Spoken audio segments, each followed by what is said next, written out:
Much. जैसा कि आप सभी लोग जान रहे हैं कि उत्तर प्रदेश में नगर निकाय के चुनाव 2 चरणों में होने थे, 4 मई को, 11 मई को और 13 मई को।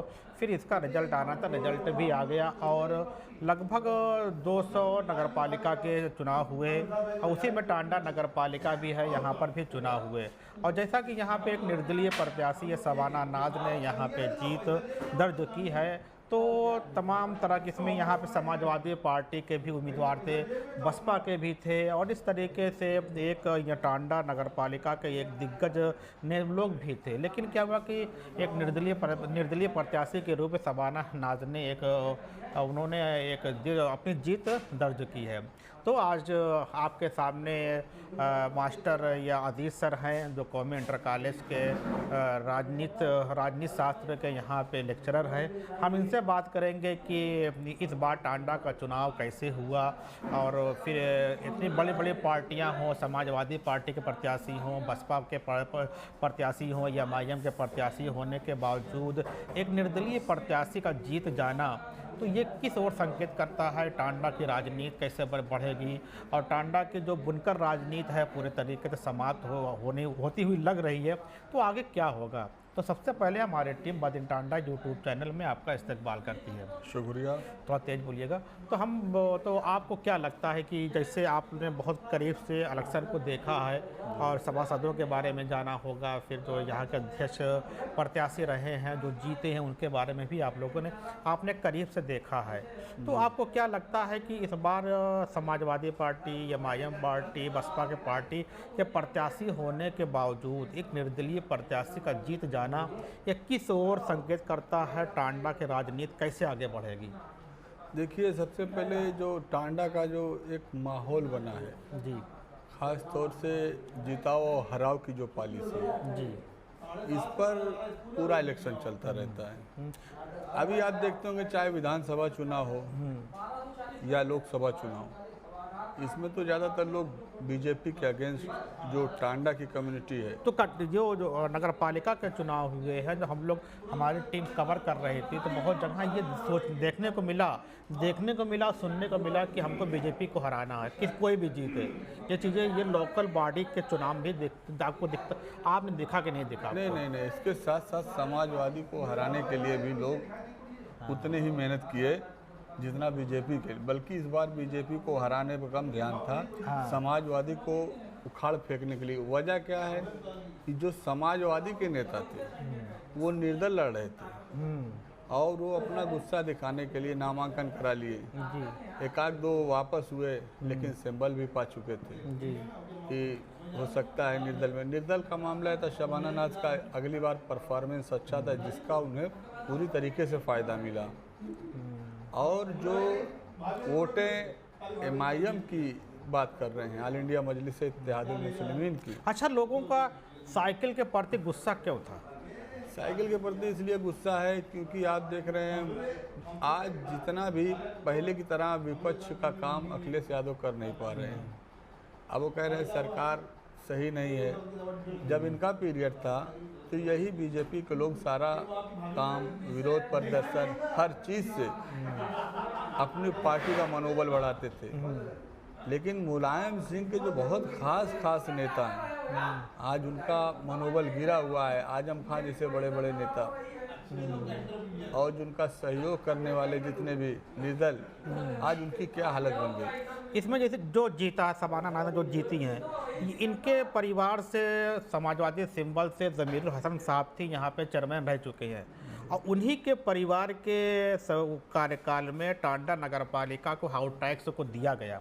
तो ये माना जाए, मौजूदा परिप्रेक्ष्य में ये देखा जाए कि टांडा नगरपालिका के हर मकान मालिक के ऊपर तकरीबन 20,000 रुपये का वो कर्जदार है नगरपालिका को। जो 20,000 का कर्जदार होने के बावजूद उनके बच्चों ने उन्होंने दोबारा उनको कैसे चुन लिया? दोबारा चुनने का यहाँ मामला नहीं। हमने बताया, उनके परिवार की बात मैं कर रहा हूँ, लेकिन नहीं की हमने बताया हराने और जिताने वाली जो पॉलिसी है, इसका फ़ायदा मिला क्योंकि अगली बार इनका वोट परसेंटेज सेकंड पे थी जी, इसका लाभ मिला। ना कि उस पर ध्यान अब लोगों को जाएगा क्योंकि इस बार सत्ता में अब वो मामला उठेगा। कि भाई आपके परिवार के लोगों ने ही टांडा को कर्जदार बना दिया, टांडा के नगरवासियों को। और उन्हीं को दोबारा वोट किया इन्होंने। हाँ, उन्हीं को दोबारा वोट किया है। अब उनकी जिम्मेवारी बनती है कि न्यूनतम से न्यूनतम, अगर टैक्स लगता, हाउस टैक्स लगता है, तो न्यूनतम से न्यूनतम बोर्ड की बैठक कराकर एक प्रस्ताव पारित करके शासन को भेजें, जिससे क्या है लोगों को राहत मिले। अगर ये नहीं करते तो फिर उनके लिए वोट चलाना भी बड़ी दिक्कत होगी। ये तो क्या हुआ उनके। अब बात करते हैं कि एमआईएम की। आप एमआईएम को, आप हमारी टीम में भी थे बहुत दिन तक, हम टीम में काम हम लोग करते हैं, आपने एमआईएम को कवर किया है। तो जब आप एमआईएम के प्रत्याशी कवर कर रहे थे तो क्या लग रहा था कि टांडा की आवाम क्या उनको 4000 वोट देने के मूड में थी या और देना चाहती थी? देखिए, एमआईएम का जो ग्राफ था इलेक्शन से 2-3 दिन पहले, ये मान के चलिए 10 से 11 हज़ार का था। लेकिन मामला ये हुआ कि बीएसपी के जो प्रत्याशी थे, लोगों को ये लगा कि ये मुबारकपुर से भी कुछ वोट ले लेंगे, एमआईएम कुछ वोट ले लेगी, और पहले से प्लस में चल रही सवाना नाज, इसके लिए दिक्कत हो जाएगी कहीं बीजेपी ना जीत जाए। कुछ वोट जो एमआईएम की हमने बताया है 9-10-11 हज़ार जो ये था, उन लोगों ने जो जोड़ रखा था, जिस हिसाब से मेहनत की गई थी उस पर, वो सारा आखिर 2 दिन में मामला धीरे धीरे डाउन होता चला गया। जबकि कार्यकर्ता एमआईएम को बड़ी मेहनत की है, इसमें कोई दो राय नहीं। जहाँ पे उन्होंने रखाया वोट, जैसे आप देख लीजिए वार्ड नंबर 4 में, वार्ड नंबर 13 में, हयातगंज के वार्ड में, इस तरीके से जहाँ पर उन्होंने मजबूती से, वहाँ सारे बक्स उन्होंने जीत रखे। लेकिन जो एरिया जहाँ पर वो कवर करने में थोड़ा दिक्कत में थे, उसका फ़ायदा उठाया बोतल के प्रत्याशी ने। तो इसमें जो सकरावल से देखा जाए, सकरावल से हाजी कफील अहमद अंसारी साहब थे भी थे, वो भी अच्छी वोट पाए, तकरीबन 4000 वोट उन्होंने भी कवर किया।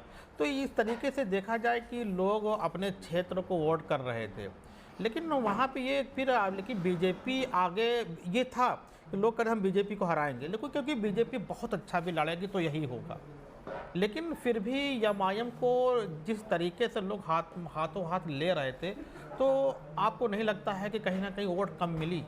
इस बार आप देखेंगे बीजेपी ने मुस्लिम प्रत्याशी भी उतारे सभासद के लिए, ठीक है, तो उनको थोड़ा सा ग्राफ बढ़ाना था कि ये कुछ मुस्लिम वोट खींच के लाएंगे, और ग्राफ बढ़ाया 6,500-7 हज़ार से अब पहुंच गए 9 हज़ार के पास, ठीक है। यही डर था लोगों का कि कहीं ऐसा ना हो ये पार्टी निकल ना जाए, इसलिए लोगों ने जो 12,000 सवाना नाज की जो वोट थी उस पर प्लस करना बेहतर समझा। एमआईएम पर इसलिए नहीं किया क्योंकि एमआईएम इस बार पहली बार चुनाव लड़ रही थी, बहुत अच्छा प्रदर्शन किया, और इस प्रदर्शन से सारे जितने भी कार्यकर्ता हैं गदागद हैं कि अगला जो है समाजवादी का विकल्प को, जो पहले लोग समाजवादी को लेकर चलते थे, अब एमआईएम को लेकर आगे बढ़ेंगे और वो इस पर काम करेगी। तो क्या आपको लगता है बीजेपी ने अपने आगरा में जब उन्होंने किया था, अपना सम्मेलन किया था, तो उन्होंने बात करनी शुरू की है कि पसमानदा, मुस्लिम पसमानदा के बारे में,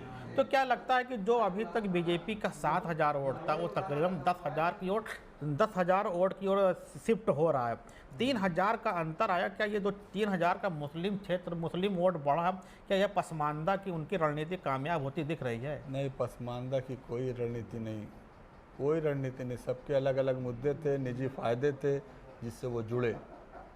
इसका कहीं से तो हर पार्टी से अगर मंदी इसके पहले ने अपनी बात रखी, इसके पहले रेट वाले, वो भी पसमानदा में आते हैं। इसके पहले भी बुनकर अगर समाजवादी से जुड़ा था, वो भी अपने पर्सनल प्रॉफिट के लिए ही जुड़ा था। तो हर कोई किसी पार्टी से जुड़ता है, कोई समुदाय हो, कोई और हो, तो वो हमेशा पर्सनल फ़ायदे के लिए ही जुड़ता है। राजनीति का मतलब यही है। अगर मुसलमानों को पर्सनल फ़ायदा बीजेपी से हो रहा है तो क्या मतलब कि ये माना जाए कि वो जुड़ेंगे अब? नहीं, कोई फ़ायदा नहीं, छलावा है। मुस्लिमों का कोई फ़ायदा बीजेपी से होना नहीं, पहली बात जान लीजिए आप। इनके जितने भी, इन्होंने जो भी बदलाव किए हैं और जो भी वादे किए, सब उनका उल्टा रहा। चाहे नोटबंदी को लेके देखिए, आज बड़े बड़े अपराधियों के पास 2-2 हज़ार के नोट मिलते हैं कि अपराधीकरण खत्म हो जाएगा, आतंकवाद खत्म हो जाएगा। आपको लगता है कि पसमानदा, आज देखिए उन्होंने कहा विदेशों से लाएंगे काला धन, घर के अंदर की गुल्लक जो जमा पूंजी उसको तोड़वाया, उसको विदेश मान लिया गया। आपके घर को विदेश माना गया। ठीक है, इस तरीके से उन्होंने कहा कि हम चाहते हैं कि मुस्लिम महिलाओं के सुरक्षा के लिए 3 तलाक का मामला लेके आए। इससे और घर उखड़े और ज़्यादा बेचैनी बढ़ी है। तो आपको लगता है कि पसमानदा समुदाय उधर नहीं जाएगा? नहीं नहीं, कोई सवाल ही नहीं। पसमानदा समाज ये तो छलावा है। अब आखिर में बात करते हैं कि टांडा में हाजी इफ्तिखार साहब ये एक बुनकरों के नेता थे, लोग मानते थे, और वो उत्तर प्रदेश बुनकर सभा के अध्यक्ष भी है, वर्तमान में है भी। लेकिन उनको तकरीबन 2100 वोट पे ला के समेट देना तो क्या लगता है कि टांडा में बुनकर राजनीति खत्म हो रही है, बुनकर नेता खत्म हो रहे हैं? 440 रुपया पर हार्स पर लूम अब उनको देना भी है, अब कोई आंदोलन करने के लिए तैयार नहीं है। तो ये माना जाए इस इलेक्शन के बाद, टांडा नगर पालिका के इस इलेक्शन के बाद टांडा में बुनकर नेता खत्म हो रही, राजनीति खत्म हो गई। देखिए, बुनकर नेता की जो बात जहाँ तक है, हाजी इफ्तिखार साहब बुनकर नेता के रूप में प्रदेश में या जो भी मान लीजिए राष्ट्रीय स्तर तक अपना नाम कमाए, लेकिन उस हिसाब से उन्होंने कोई काम करा नहीं पाए। हाँ, आप देख लीजिए कानपुर के जो ये बुनकर नेता से जिनसे इनका मामला नहीं बैठा था, मेरठ वाले रफीक साहब, हाँ, तो उनका मामला इसी पर नहीं बैठा था। उन्होंने कहा बुनकर नहीं, बुनकर में जो सरमायादार है उनकी बात ये करते हैं। जो बेसिक बुनकर गरीब हैं, जिनके पास 8 लूम है, 10 लूम है, उनकी बात नहीं करते। वो सीधे 40-50 लूम वालों के लिए ही बात उठाते हैं। इसलिए जो रेट फिक्स होना था उसके लिए सरकार तैयार नहीं हुई। यही बात पूरे समझ लीजिए आज 4-5 साल से इसी बात को लेकर बुनकर समाज में जो गरीब तबका है उनको पसंद नहीं किया, इसलिए उनको वोट नहीं है। हालांकि जो बड़े नेता बुनकर के हैं, उन्होंने भी ये माना कि भाई अगर ये करा लेते हैं तो सबका फ़ायदा हो जाएगा, उसमें गरीब का भी फ़ायदा हो जाएगा, उसमें जो सरमायादार है उनका भी फ़ायदा हो जाएगा। बुनने का काम करने वाले जो है बुनकर कहलाते हैं। हाँ, जो अब ये देखिए बुनकरी में ये खेल होता है बहुत लंबा, इसमें जो बुनने वाला है उसको कोई लाभ नहीं मिल रहा है। बुनकर के नाम पे जो सरमायादार है उसकी मलाई लेने के चक्कर में रहते हैं, तो कोई खास प्रभाव नहीं पड़ा जनता पर। अब आखिर में ये बताइए कि जो शबाना नाज अब तो चेयरमैन हो चुकी हैं टांडा नगर पालिका की, तो यहाँ पे ये 2 बहुत बेसिक मुद्दे हैं और उसको 2 बड़े मुद्दे भी कह सकते हैं, एक हाउस टैक्स, एक स्लाटर हाउस। क्या लगता है कि वो अपने कार्यकाल में कुछ इसके बारे में कर सकते हैं कि नहीं कर सकती हैं? देखिए, उनके लिए थोड़ा सा दिक्कत का समय रहेगा क्योंकि ये निर्दल हैं। दूसरी बात, ज़्यादातर निर्दल प्रत्याशी ही जीते हैं और सब अपने क्षेत्र के लिए, अपने वार्ड मोहल्ले के लिए बातें रखेंगे। और कुछ पार्टियां हैं जो उनको निशाने पे भी रखेंगी। ये काम आपके लोगों ने किया, आपके जो रिश्तेदार चेयरमैन थे हाउस टैक्स को लेकर, स्लाटर हाउस को लेकर, हाजी इफ्तिखार का नाम भी आता है कि उन्होंने जो है इस तरीके किया। बाद में बहुत सफाई भी दी स्टेज पे जाकर कि मैं बहुत ईमानदार हूँ। अब ईमान का कोई मापन तो है नहीं, पैमाना नहीं है, हाँ, कि उससे माप लिया जाए। अब ये देखना है कि ये कितनी ईमानदारी दिखाती हैं। MIM तो पूरी तरीके से तैयार है इनको घेरने के लिए। MIM पार्टी ये अब नगर मतलब एक अच्छा विपक्ष का किरदार निभाएगी MIM, विपक्ष का किरदार निभाएगी और नगर पालिका पे पूरी नज़र रखेगी। और यही इसके लिए बड़ी उपलब्धि होगी कि नगर क्षेत्र में अगर उसके वोट परसेंटेज बढ़े हैं, पहली बार में ही समाजवादी के लगभग बराबर आ गए हैं, तो वो बीजेपी के बाद दूसरे नंबर की पार्टी समझ लीजिए विकल्प के तौर पे आ गई है, क्योंकि समाजवादी को लोग नकार रहे हैं। तो इसके बाद अगर पार्टी की बात होनी चाहिए तो संभवतः हमको MIM को ही मानना चाहिए कि इसी में ही मुस्तकबिल टांडा का बन सकता है। तो ये आपके सामने कौमी इंटर कॉलेज के राजनीति के प्रवक्ता अजीज़ मास्टर साहब थे, जो आपके सामने टांडा नगर पालिका के अध्यक्ष और सभासदों के विश्लेषण कर रहे थे। उम्मीद करता हूँ आपको भी बेहतर लगा होगा। ओके, धन्यवाद सर। शुक्रिया।